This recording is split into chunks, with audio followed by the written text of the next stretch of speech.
Marina Hens, accompagnée par le rappeur Sofiane, est à retrouver ce soir dans de nouveaux épisodes de la mini-série hors saison, qui retrace les aventures d'un duo de flics lancés sur la piste d'un tueur en série, peut-on lire sur le site Allociné.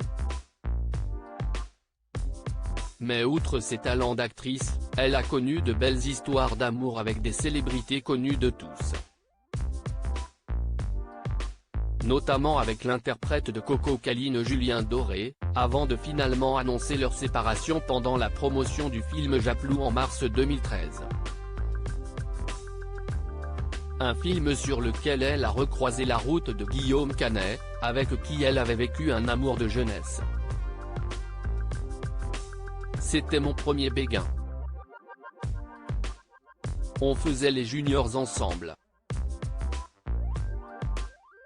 Il y a des connexions entre Marina, qui est quand même mon premier amour quand on avait 14 ans, qu'on se roulait des pelles dans les box et qu'on faisait les championnats de France junior ensemble. Tout d'un coup elle joue ma femme, a déjà confié l'acteur de 49 ans sur les ondes d'Europe 1.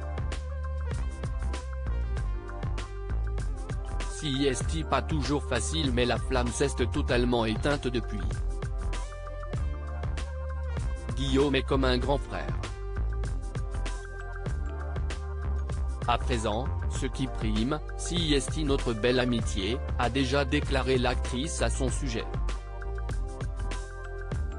Désormais, l'un des héros des Petits Mouchoirs partage sa vie avec Marion Cotillard, une autre célèbre actrice, lauréate de 2 Oscars en tant que meilleure actrice entre son rôle dans le film des frères Luc et Jean-Pierre Dardenne 2 jours, Une nuit et celui dans la Môme en 2008. Ils sont ensemble parents de 2 enfants, Marcel, né le 19 mai 2011, et Louise, née le 10 mars 2017.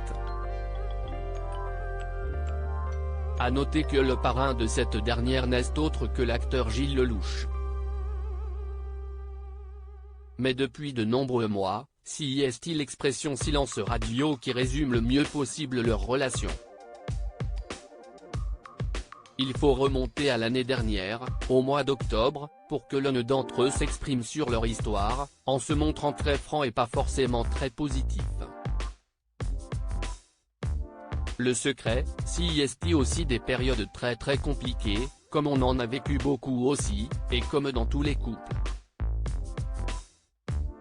Il s'agit de savoir si on a envie de se battre ou pas, et si est pas toujours facile, avait alors déclaré l'acteur sur Canal+.